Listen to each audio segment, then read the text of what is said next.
There we go, nice and clean. A clean lens equals a happy photographer. Bill here with some more TVPhotogTips. Today we're talking about advanced lens care.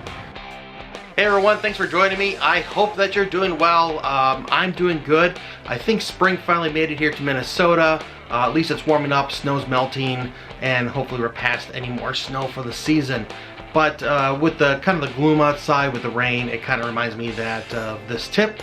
And for this, we're going to talk about advanced lens care. For this, we're going to go a little bit beyond the, hey, keep your lens clean. Otherwise, I'll see you next time. Thanks for joining me. For this, we're going to go over some extra tips that I have for your lens. Just want to hit up a couple basics, at least when it comes to keeping my lens clean. Typically, you can just use the lens cleaning fluid, like so.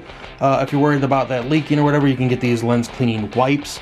You can find these typically in the pharmacy area of whatever store you go to. Target, Costco has like a big thing of them that'll last you forever. The problem with these is they might leave like little flakes behind.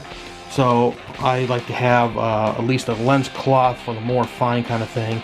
You can also use paper lens cloths, or another option is you can use a little duster and you can squeeze that and bring out a puff of air to help clean your lens as well. First tip here is you want to get a protective filter for your lens. A lens can be anywhere from $100 to several $1,000s, and these things are fairly inexpensive in comparison. These go from $10 to $60 depending on size and all that stuff, and they will be a lifesaver if something ever happens. They're just something you screw onto the front. In my career, I've only broken 2 of these. One time it didn't screw on properly, fell off, and I ended up slamming it in my trunk door. Another time I had the camera on my waist and the door in front of me slammed, and I put my hand up and it just kind of whatever and hit the corner of the door handle just right that it cracked. But this broke, not my lens. So, you know, as I said, 10 to 50 bucks, 60 bucks was a lot cheaper of a replacement than the several hundred or even thousands of dollars that my lens would have cost to have that replaced. My next tip here is more so if you work outside in elements, and that is you want to find yourself an anti-fogger. This one is from Rain-X.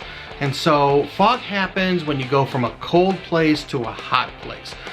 It could be like I'm outside working in Minnesota and it's negative whatever in the winter, and then I go inside and it's 70, 75 degrees. It'll fog up. It could be in a freezer, and then I go out. Or it could even happen in the summer if it's really hot and humid out in the hundreds, and then I'm inside my car and I have the air conditioner blasting, and then I take my camera outside and all of a sudden it just fogs up. So this is very helpful.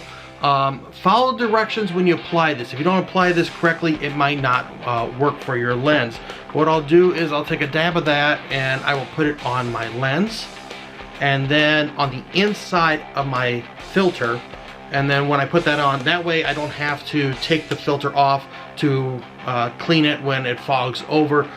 It'll still fog on the outside, but I'll get to that in a second.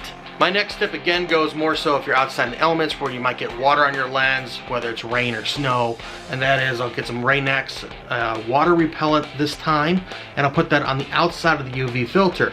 Again, I'll put the anti-fog on the inside and on my lens itself, but on the filter I'll put that Rain-X water repellent. Just to be forewarned, I have tried using the water repellent and the anti-fogger on the outside of the UV filter, but like one cancels out the other. It's like whatever I put on second rules the lens. So that's why I only use one or the other. And my last tip for this video is, let's say we get some water on our lens, whether it's rain or mist, and we want to get it off. For some reason, it's like ingrained in our brain that we take the lens cleaning cloth and we just do circles. And for some reason, that's the best way to clean our lens. Instead, here's what I recommend is we're just going to take a part of the lens cleaning cloth and we're just going to push off the water.